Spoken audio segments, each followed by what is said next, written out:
What's up, shitbags? What up? Another episode, 46. Welcome back, everybody. Another special episode.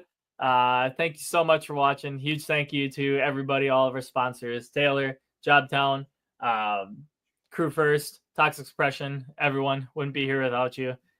Show them all some love. Jobtown's got a bunch of stuff out. You know, if you want to get some logos, anything, he's doing some more awesome work for us, for my department too. So give Jobtown some love. He's been a huge supporter. Taylor's Tins, as always. He's always doing something crazy. Go check him out. Toxic, they got a bunch of firefighting shit. I mean, you can get so much stuff from them now, including the victim drag strap, which if you haven't, still get that because I love that. And yeah, Crew First, Jeremy, go check out his podcast. Thank him so much for sponsoring us and everything. And some articles on fire engineering. Yes. A couple articles. He had one. I think we may have talked about both, or at least that both were coming out in that episode. But yeah, he's got two coming out, or two that are out right now, and all fantastic reads. So go give him a check out. Show him some love. Thank him so much for supporting, and thank you guys for watching. So without further ado, then let's bring in our guest, who we're excited because he's been a long time listener. He's seen every episode, first time caller, Tom. Hey guys, how's it going today? Good. How you doing? Fantastic. Welcome, Tom. Oh, outside today, it's nice and humid. Yeah. It's chaotic inside, so we're better off being outside. Awesome. Tom, why don't you go ahead and give a little introduction, tell everybody about yourself. All right, guys. Hey, how's everybody doing? Live up in Appleton, Wisconsin. I work for Grand Chute Fire full-time as an engineer paramedic. Got into this field in about 1996 went into firefighter EMT. For the city of Monona, which is down by Madison, for any of you who live down that way. Moved up to Appleton for take paramedic school, got that done. Worked for Grand Chute as a paid-on call from 2002 to 2008. In that realm a little bit too, did some ER paramedic stuff for quite a few years of my life. Learned a lot of pathophys, a lot of different things that you can't really get in the field that you can get in the hospital, obviously, because you're with the patient and stuff. Did some flight medicine up in the UP for about 3-4 years. Had a blast doing that. And then also went to Iraq in 2005, 2006, and Afghanistan in 2013, 2014 as a DOD civilian, as a firefighter paramedic in Iraq, and then as a paramedic in Afghanistan. Very unique kind of experiences there on U.S. military installations. And yeah, just living the dream right now. And excited to be a part of the podcast. Yeah. Now you just get to drive the big red fire truck. So. Yeah, I drive it, and I've been told at times I drive it a little bit aggressively. So that's good. That's good. That was the metal. Fast and Furious. Well, awesome. I'm glad that you talked about it a little bit because we actually, thank you, everybody. We did get a question sent in for Tom. Funny enough, it is from one of our former students, Levi. And you mentioned it a little bit, and he wants to hear more. All of us want to hear more. Like you said, it was a unique experience about your Afghanistan and Iraq time. And he wants to know what were some of the best experiences and lessons that you took from your time down there, over there, wherever it is. Honestly, you know, you're kind of institutionalized when you get on a military base. I'm not going to lie. It's kind of like being in I don't want to say it's like being in a prison, but there's not too much places you can go, right? You get to meet some incredible people. I got to meet some incredible people from the field. Still keep in contact with a lot of them. I got one of my buddies is actually on Washington, D.C. Fire, who I was in Iraq with. Got guys all over the place. But I would say it's hard to really explain. It's just different. You do a lot of the same stuff we do here in terms of training and everything and such. It's just you're in a very austere environment, obviously. I was in northern Iraq for part of my time there, and then I was down by Baghdad for the other part of my time in Iraq. And then in Afghanistan, I was near basically just west of the Kandahar province. And like I said, we did a lot of crazy stuff. Fought some fires. We did some rollover accidents. And then obviously we had some clinic time too. Like in Afghanistan, we do treating like kind of like occupational acute medicine / preventative medicine. A little bit of both. A lot of third country nationals and stuff who would come in with like just Shigella, foodborne illnesses, ingrown toenails, anything. And we were trained actually to suture and stuff, which was kind of fun because obviously we don't suture very often. So that was kind of fun too. A lot of downtime. I'm not going to lie. A lot of downtime. You learn to feel that how you feel it. And, part of the ways I felt it was like working out, getting a little bit stronger in my faith. That was a lot of time. I would spend my time doing that as well, just because it was important to me. It's still important to me. But like I said, very, just different. Yeah, definitely sounds like it. It's crazy. Even though you said the rollovers, it was like surprising. And I was like, wait, no, that's not really surprising. It's still just a different place. Like, it's like you go anywhere else in the world, you're gonna have all the same things that you're dealing with. And so was it like civilian side, or were you saying like even some military stuff that you had to do? Civilian side, in Iraq and Afghanistan, we actually had Pierce fire trucks over there, if you can believe it. Driving around on like mostly sandy roads, really hard on the trucks. I mean, you know how hard it is on our roads are hard on the trucks here. Yeah. So just imagine it, 100 times worse. You basically had to wash them every day, just the stuff that would get up in them. And then, the rollover there we had was actually like a water truck that was driving too fast on a curve, and they just rolled it right over. Guy was entrapped for probably a good half hour. He was actually alert and talking to us, but we just couldn't get him out just because of the way he rolled and stuff. But, and then, like in Afghanistan, we did a lot more, we did a lot with the military on both bases. We didn't really train with them or anything, but they were like, they had our back. We were kind of there to support them, and just some really great relationships that you get to make and, have for the rest of your life. You know what I mean? Yeah. I am an utmost supporter of our United States military. I think the world of them. So, it was different though, leaving my wife for a year both times. But she's a strong lady, so she handled it just fine. Oh, she's married to you, so you got to. Yeah, that's true. That's true. The hardest part, I will admit, when I went to Iraq, Afghanistan, I didn't have kids yet, so it was a little bit easier for us. When I went to Afghanistan, or I mean Iraq, when I went to Afghanistan, we actually had 2 kids at the time, and that made it really hard to leave. But got through it. I had a couple R&Rs while I was deployed, so it wasn't like I didn't get to see him for a whole year. I got to see him a couple times during that year as well. Yeah. So. Nice. Awesome. Well, still talking about now something else that you had some really good experience with, as you guys just started at the first of this year. What were some of the biggest challenges starting a transport in ALS, and how did you guys overcome them?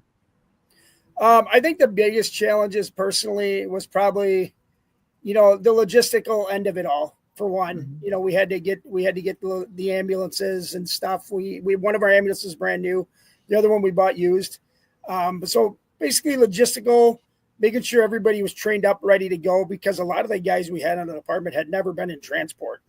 Yeah. They had done medic stuff, but they had never transported a patient to a hospital or anything like that.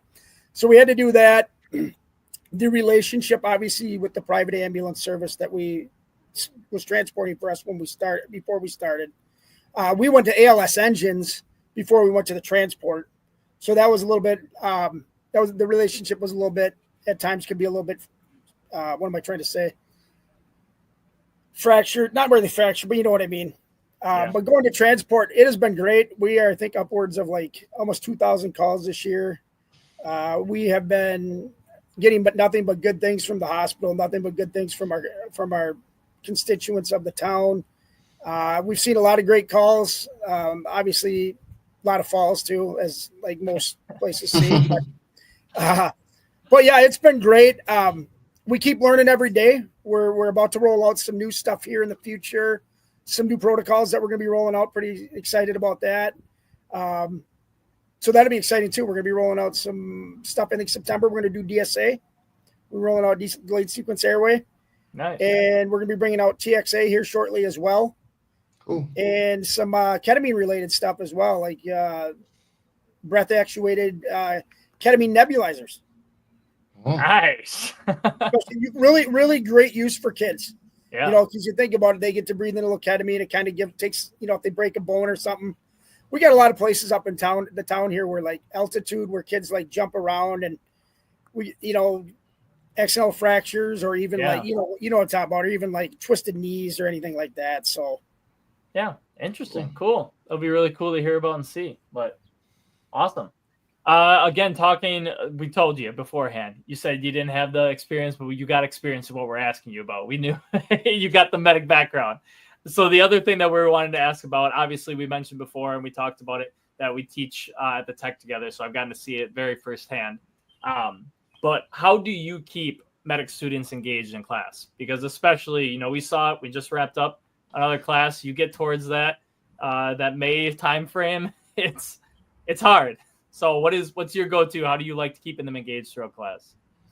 I think some of it for us, Bryce, you've been there with me. I think some of it for us is some of sharing our stories. I think goes a long way.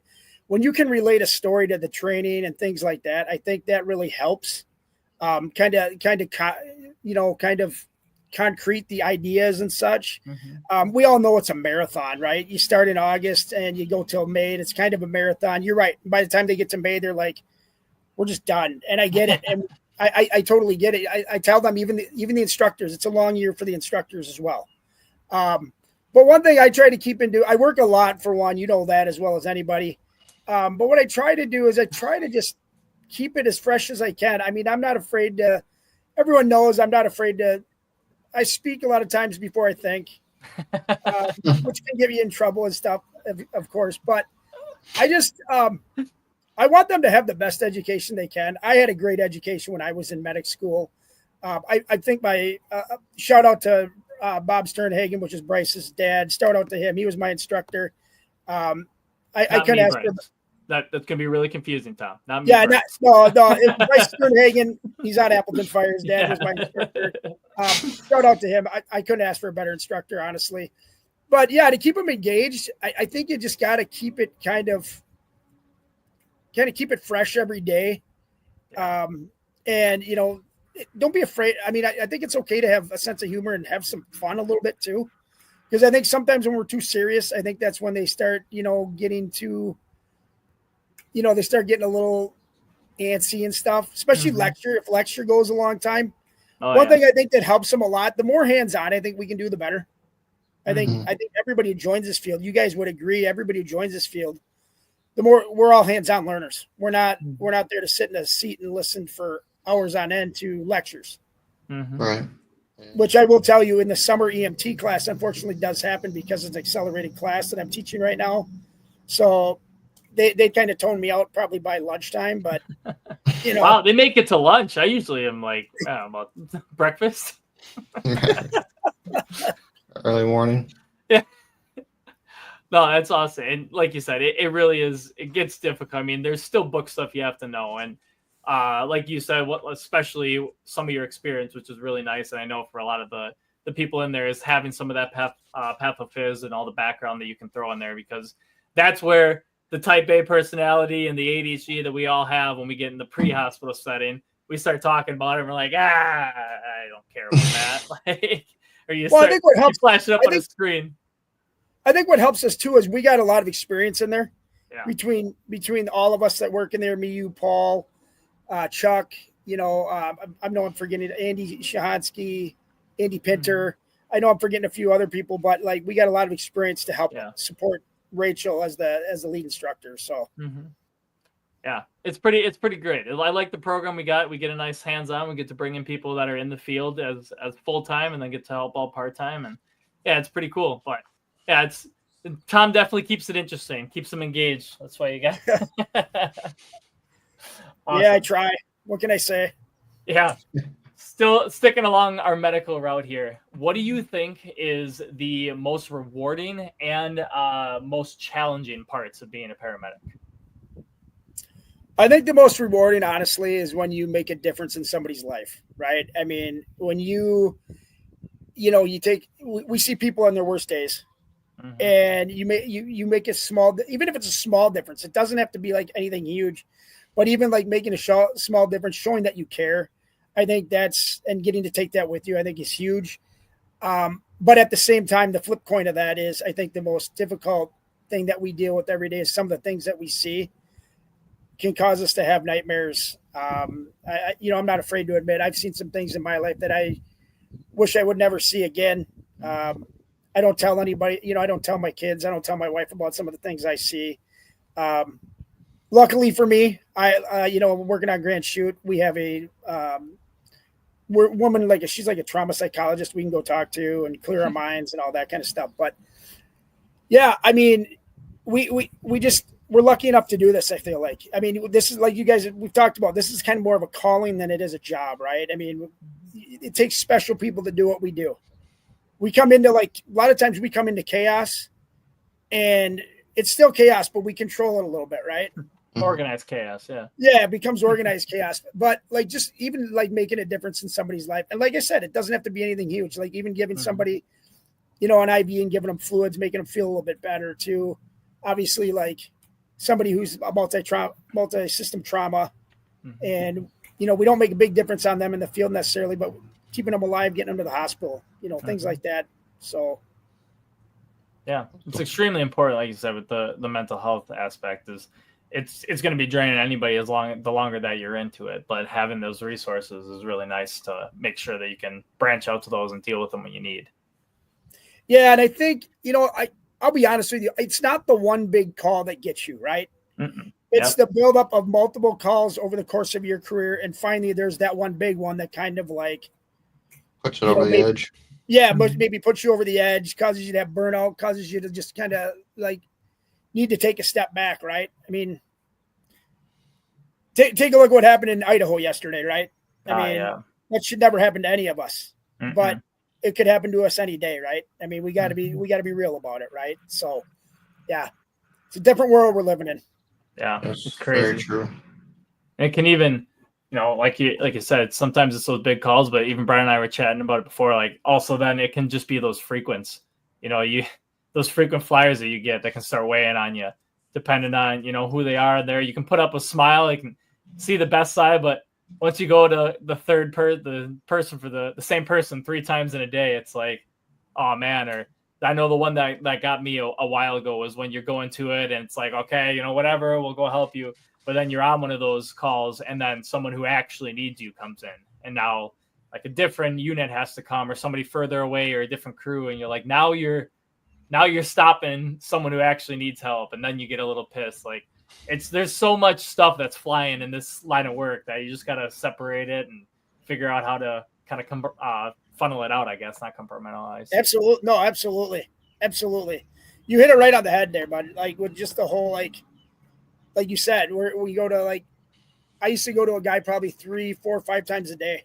Mm-hmm. And you're not really making a difference, right? You're not doing anything that's making a huge difference. Grabbing a TV remote and some water. Right? Or a TV remote and a Starbucks Frappuccino from the fridge. Yeah. Yeah. Yeah. I mean, you're not making a difference, but it's what we signed up for, right? This is what we do. We're there to help people. We know the people we know the people we make a difference for, I think, more. Yep. And then we know the ones that, unfortunately, we're not really making that much of a difference, but it's still part of the job, right? Yeah, absolutely. We'll switch gears a little bit here. I'm actually going to bring in the question from our previous guest because it is a good way to kind of transition from the medic stuff we're talking about and then going into a little bit of the fire side with the other questions that Brendan's going to be throwing out here. So our previous guest was John Shackelford, big extrication guy. He's near Indianapolis, in a kind of smaller but still decent sized city there. They just had a rescue. I think I just saw him post out that their first kind of heavy rescue that they got moving out, which is pretty cool. But his question for you, we talked a lot about how where he's at, he doesn't have to be a medic and he doesn't have doesn't see as many medics necessarily that stay in that lane. And so his question was, what is the hardest part of bringing paramedics only onto the fire side? I think the hardest part about that, honestly, is, the 3 of us are cross-trained, right? We kind of understand all aspects of it. I think when you bring a paramedic only on, like I said, I was on a private ambulance service for a little while in my career too.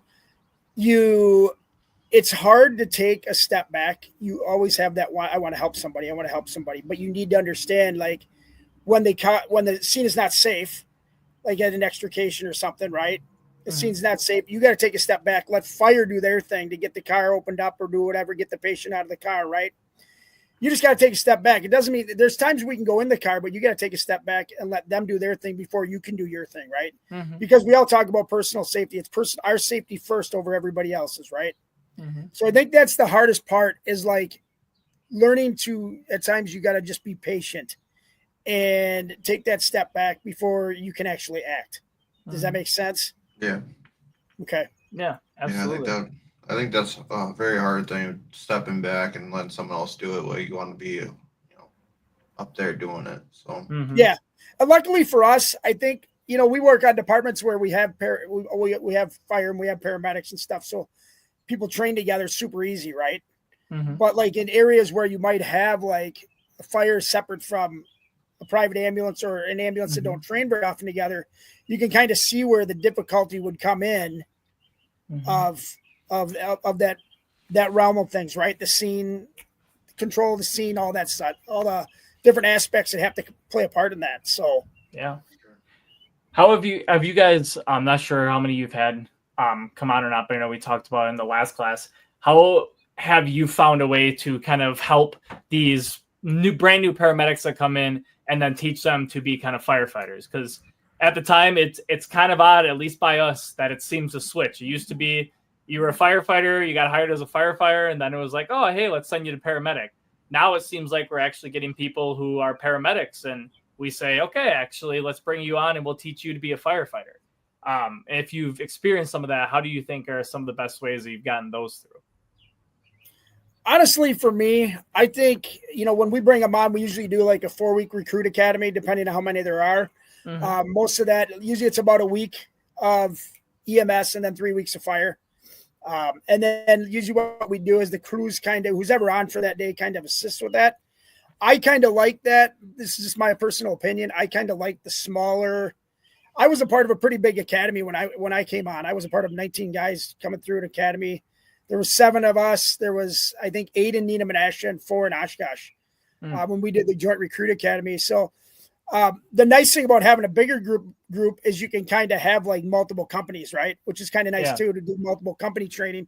At the same time, when you're brand new and maybe you don't have a lot of fire experience, in my opinion, it's kind of nice to have that 1-2 company training where you can kind of have a little bit more hands-on, a little bit more intimate training to learn the concepts. I think, I think the other thing is just to be patient with them. And I think also times just kind of like, I hate to use the term, but throw them to the wolves a little bit and trial by fire, right? I mean, let them learn a little bit, trial by fire. Hey, go ahead and do it. And, however they do it, and we can correct things, right? We don't always have to be like, there's always multiple ways. I'm sure all 3 of us do things a little bit differently, right? No matter how we do it, but we still get the job done, right? So I think it's great that to bring different multiple personalities into it and let people kind of share their opinions and teach the way they do it. And then, let the person who's learning, hey, I feel like this is the best way for me. That's fine. Yeah. As long as you're getting the job done, that's the key, right? Yeah. True. There's never a way to do it. There's never the way to do it. There's a way to do it. You should never, as we've talked about that a lot, there should never be something that any instructor really reiterates is like, it shouldn't be up here. This is the only way you can do things, because I have not found anything in our line of work that only works one way. And correct. It might work really good for me this way, and it's going to work really good for Brennan the other way, or vice versa, whatever it might be. I mean, it's not, there's not any cookie cutter way. I think that's why everybody likes this job so much, is we talk about how different it is every day, but it's not even just the work, it's the calls. I mean, everything's different. You get to be a little creative. It's like playing in the sandbox. That's pretty much why we get into this, though, right? Our job's different every day. Yeah. I mean, we have the greatest job in the world, but we get to do something different every day. I mean, yes, we do a lot of the same stuff too when we train and stuff, right? But every day is different. Yeah. So, and you can either overcomplicate or oversimplify. simplify, whatever word, it's like Yeah. whatever skill. I mean, from pulling hose to forcing doors, like, I mean, you can show up one day and someone have an 18-step way to do the same job, and then someone else is just like, or you just do it this way in one step and gets it done. Like, you can do so much to just even the basic stuff that it's kind of crazy. Every day you come to work and it's like, whoa, okay, this is a new way. Let's figure out why this is working and what we're gonna do with it. But yeah, it's kind of like having a plan for your day. It's going to get messed up because you're going to get cold. Here's what we're gonna do today. Yep, never mind, that changed. Yeah. So our battalion chief just did that like last month. We had a big hazmat. We're gonna do a level B dress out, and he's giving us the briefing at the kitchen table. He's like, as soon as we get out into the warehouse to start talking about it, we're gonna get, a call's gonna pop off, and we walk out there. I think he said like maybe 3 sentences, and then it was a full house, fire alarm at an apartment complex with like multiple activations. So the whole house is going. He's like, gee. Yep. It's like, come on. Yep. But, absolutely. It's great time. All right, I'm gonna jump into the kind of generic questions here. Perfect. And sounds good. You've been listening for a while. You probably know what they are. Well, we got new sets here, so this one stayed the same. We can take it how it is. Why are we here? We're here to make a difference in people's lives, in my opinion. Like I said, we see people on their worst days. We're here to take chaos, organize it as best we can, make that difference. But we're also here to be good at our work, right? I mean, I think a lot of us know, like, we all know that not every day is a rapid paced race, doing all this. We're not fighting fire every day. I think we all are well aware. I live in a town where 80% of our runs are medical runs, right? They're medical calls. And that's, and like, luckily for me, that's what I'm best at anyway. But we are here to make a difference, but we are here to take this serious, and we're here to put out the best of ourselves every day, because that's what our constituents deserve. Mm-hmm. Like that answer. Absolutely. All right. What training / conferences have been your favorite to attend? Oh, I'll tell you what. A long time ago, I don't even know if it still exists. I went to a training up at Tomahawk Fire School. I don't even know if it still exists, to be honest with you, up in Tomahawk, Wisconsin. Got to do a few different things there. I did some extrication training. Got to play with like different sets of tools. Like all the different manufacturers were there. I got to play with different sets of tools. Really enjoyed that. The different, some were quite obviously, like Hurst was quite a bit heavier. I was quite a bit smaller back then. Not that I'm a big guy now, but I mean, but that extrication training, I enjoyed the heck out of that. Like I said, we got to play with multiple different cars, multiple different vehicles, got to use different, the different manufacturers of tools. That was a lot of fun. Got to do some, swimming through walls, getting yourself out, Mayday type training, getting yourself out of areas and stuff. That was probably one of my favorite conferences. That was back when I was on Grand Chute, my first time as a POC. Went up there with a few other guys, and I really honestly had a blast doing that. But like I said, I still think my favorite type of training for me is just like the company training, where I can kind of concentrate, like more intimate training. And, there's a lot of things I don't know, and not that there's a lot of things I'm not good at. And I just, things that we don't do very often, right? Mm-hmm. Get our hands on things and such. I was told to lead a training not that long ago, and we did some buddy breathing / RIT pack stuff. And, it's not something you do all that often, right? Mm-hmm. We don't do buddy breathing all that often. I mean, so it was kind of nice to lead the training. It kind of helped me. What am I trying to say? Kind of reacquaint myself with it, and then teach it to the others. So I don't mind. Like I said, I like the smaller trainings. I feel like I get a little bit more out of them. Sometimes I feel like you can get lost in the bigger trainings. I would like to go to some conferences here in the near future. If the department approves it, I wouldn't mind going to EMS World, checking that out. Yeah, not gonna lie. I wouldn't mind. I wouldn't mind going to FDIC. So. Yeah. There's a lot of options out there that are really, really, really good. And I know there's a lot of other ones that are out there that are really good that I wouldn't mind going to. Yeah. So awesome. Absolutely. Kind of like you said, I mean, we've talked about it on here before a lot, especially even for like those new firefighters. Like some of the best ways to learn is to actually teach it. So, I mean, when you bring it back, and we've, still have some great officers and did when you're in Beaver Dam, that you came back from a training and that was your task, was to present it and bring it back. And that it's such not only like an empowering thing to have, but it really like makes you retain that information. I mean, when you come back and then you have to present it to the rest of the people, like maybe you're just a year on or a couple months or 2, 3, even 20. I mean, like it's still cool to be able to come back and show it, and to just like, you don't have to be some big time instructor to bring back that stuff and to share it with your department. And it's just going to make you retain it and know it even better than you did before. Right. I mean, they're probably paying a little bit for you to go to the training. Mm-hmm. The least you can do is to bring something back and teach others about, right? Yeah, absolutely. So Awesome. I did look it up. Tomahawk Fire School does not exist anymore. So it's gone. It's defunct. Dang it. It's gone.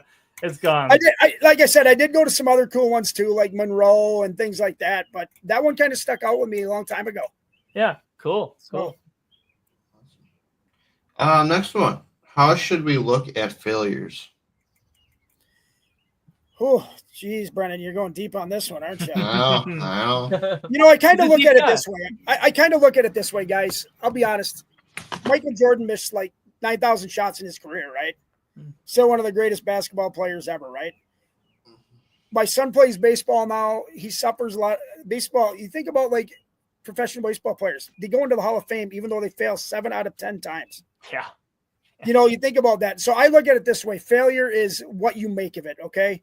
We're all going to fail in certain aspects of our lives. That's just that's just the way it is, right? It's how you get back up and learn from those failures. Does that make sense? Yeah. It's how you get back up and learn from those failures. You can sit and sulk, and you can sit and whine and piss and moan and bitch and all that stuff. But it's how you get back up, get back on the train, whatever you want to call it, learn from it and start moving forward and getting better. Right? That's what we should be doing every day. Yeah. Sure.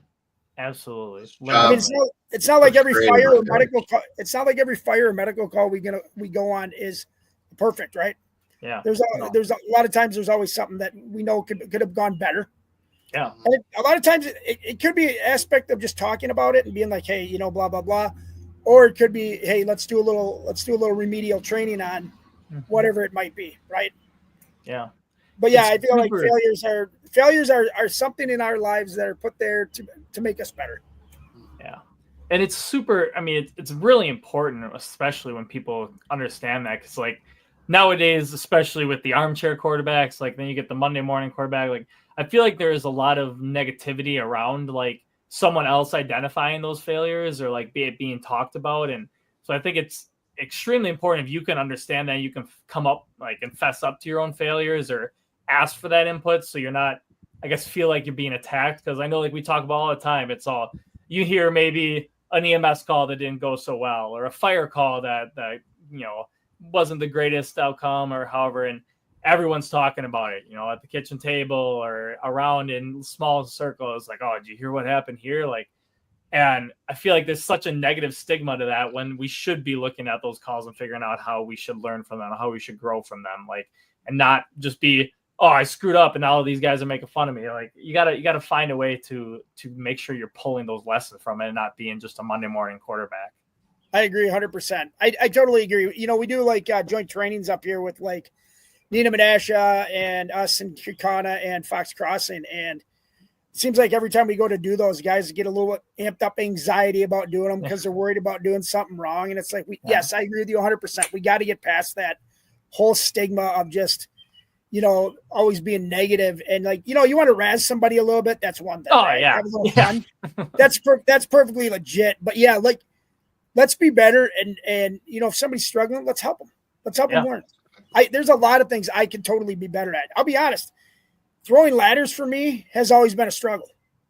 I don't know if I don't think I have the greatest upper body strength like maybe other guys do. So learning different aspects of how to throw ladders for me and what works for me, like we talked about earlier, is kind of how I go about it because it's just something I've never been great at. So now you're an engineer too, so now you got lots of ladders to throw. Got to throw ladders. Yeah, that's a big part of the job is throwing ladders. Yeah. Awesome. Kind of the last generic one we got. What do you tell your probie to expect when they get hired on day one?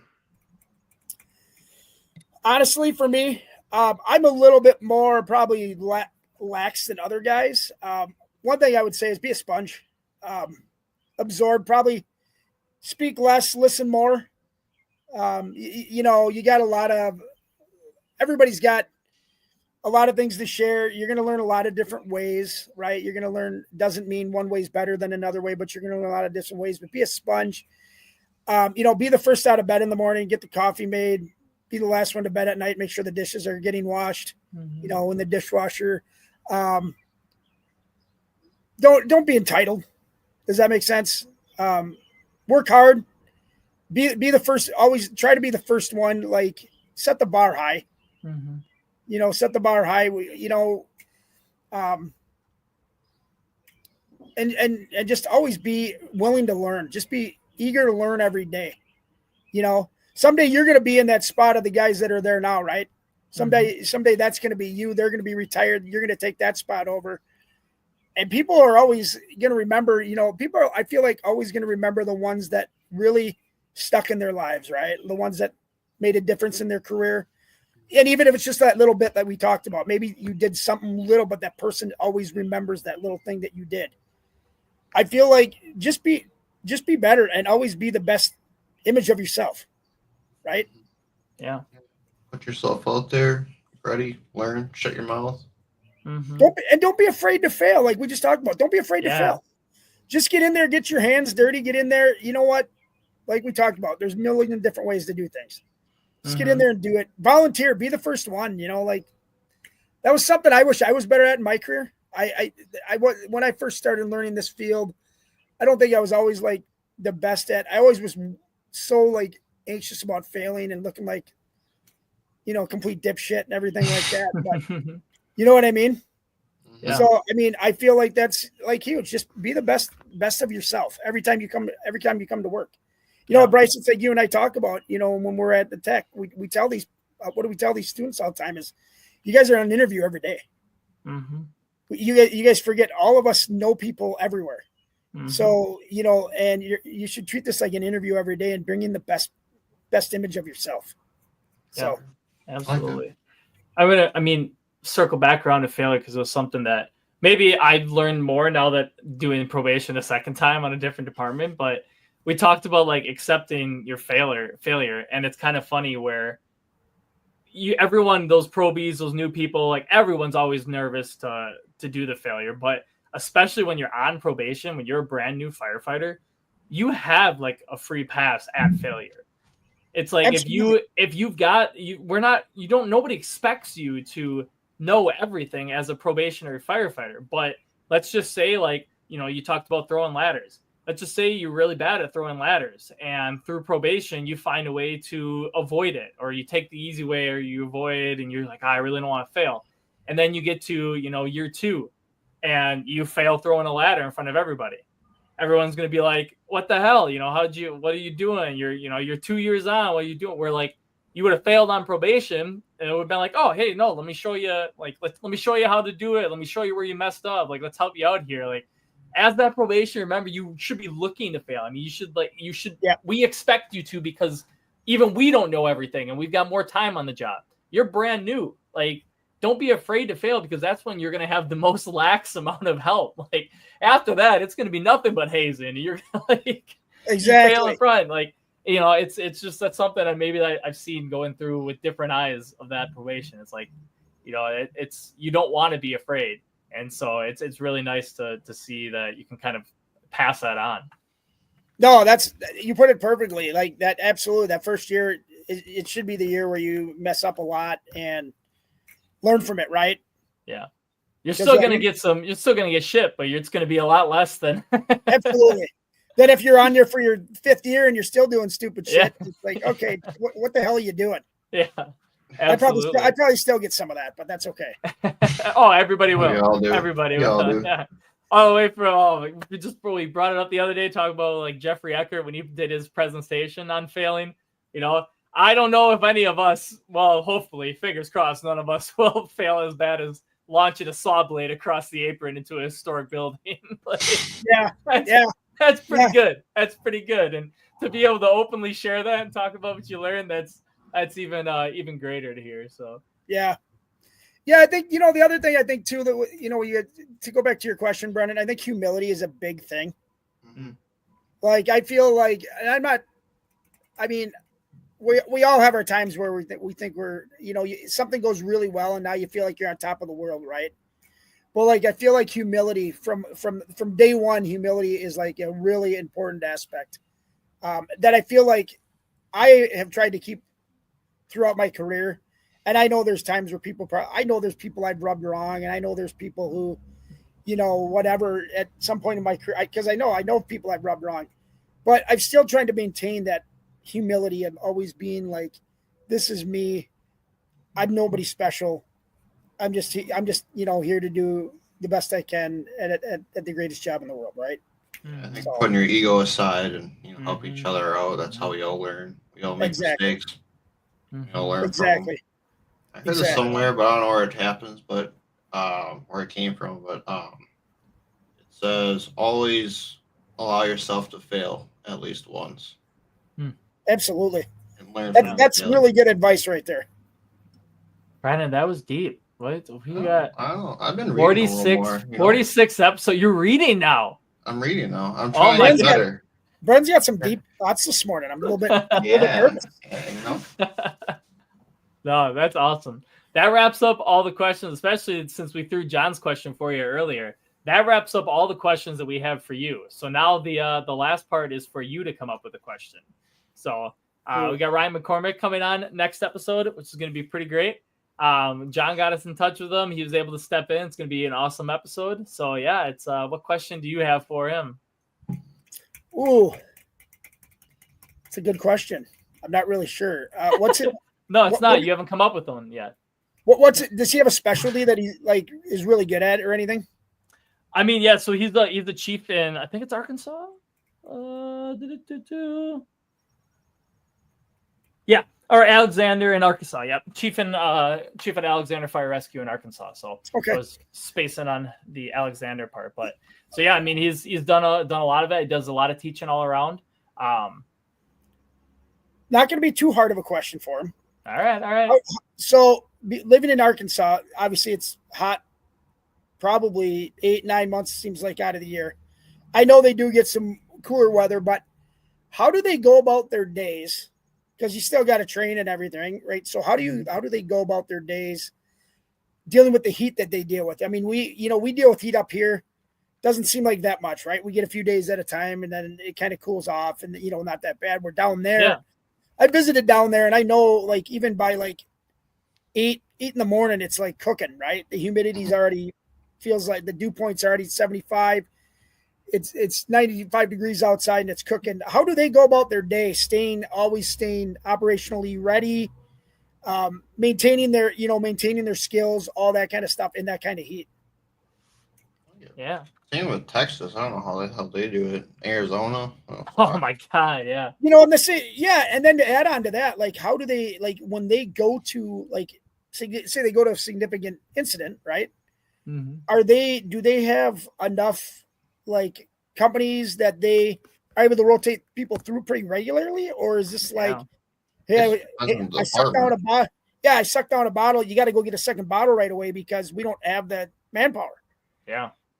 So I guess that's what I'd ask. Yeah. Yeah, absolutely. I mean, I don't know what I'd rather deal with, the heat or the cold. Maybe it's just because I'm up in the cold that I like the cold, but I think the cold's easier, right? We put all our gear on. The cold's easier because we put all our gear on, right? Yeah.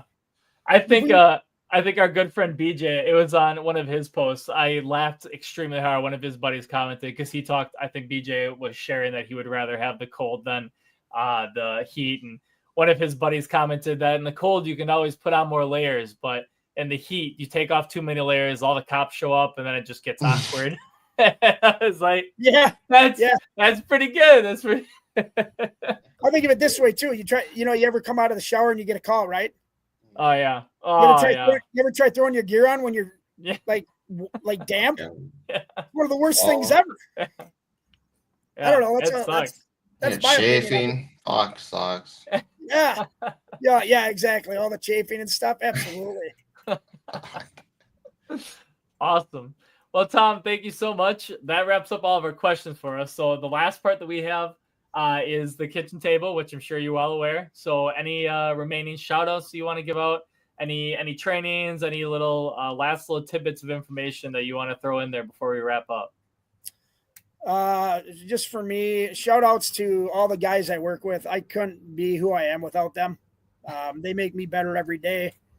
So I thank all my brothers at L3655.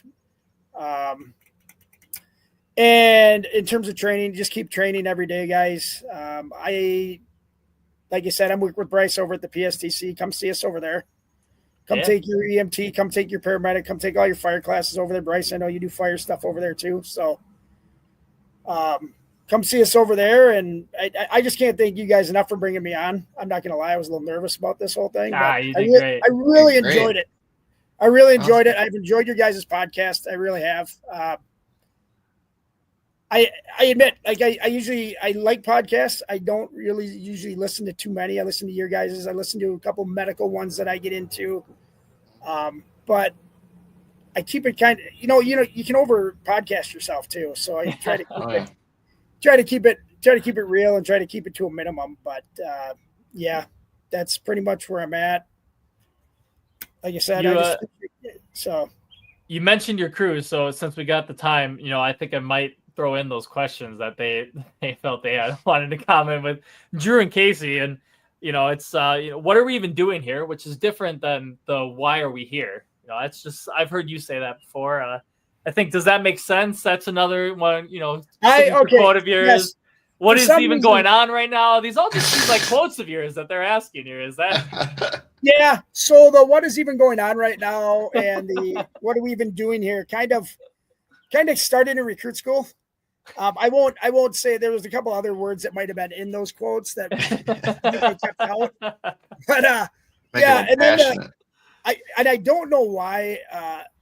Does that make sense? I feel like as I've been an instructor, I feel like I've used that just to make. I'm just asking my students if they understand what I'm talking about.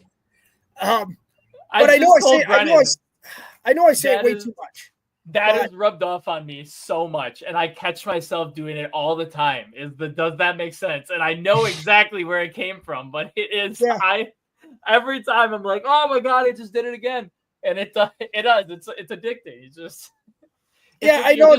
You're just checking in with them to make sure it actually makes sense when you go off. I think it's because you and I both have the rabbits that we chase, and so you start talking about a blood pressure, and then we're talking about like needle decompression somehow along the way, and you're like, does that make sense? I mean, I'm sure by the time I get done with my, especially whether it be with the paramedic or the summer EMT, they're gonna be so sick of me saying, "Does that make sense?" I don't know. Like I said, it's just something I would love to try to not say it as much, but it just feels like something that I say just to make sure that they're understanding what we're talking about. Yeah, absolutely. Gauges.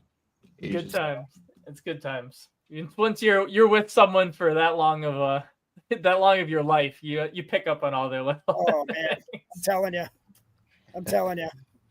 Well, awesome. Thank you so much, Tom, for coming on. Thank you everybody for listening and watching. It's been a great time. Been very much thankful to get to do all of this together and bring everybody out there and show the world you, Tom. So, awesome. Hey, thank you guys for having me on. I enjoyed the heck out of it. Awesome. Thank you. As always, everyone, don't be a shitbag. Don't be a shitbag. Absolutely. Don't be a shitbag and have a great day.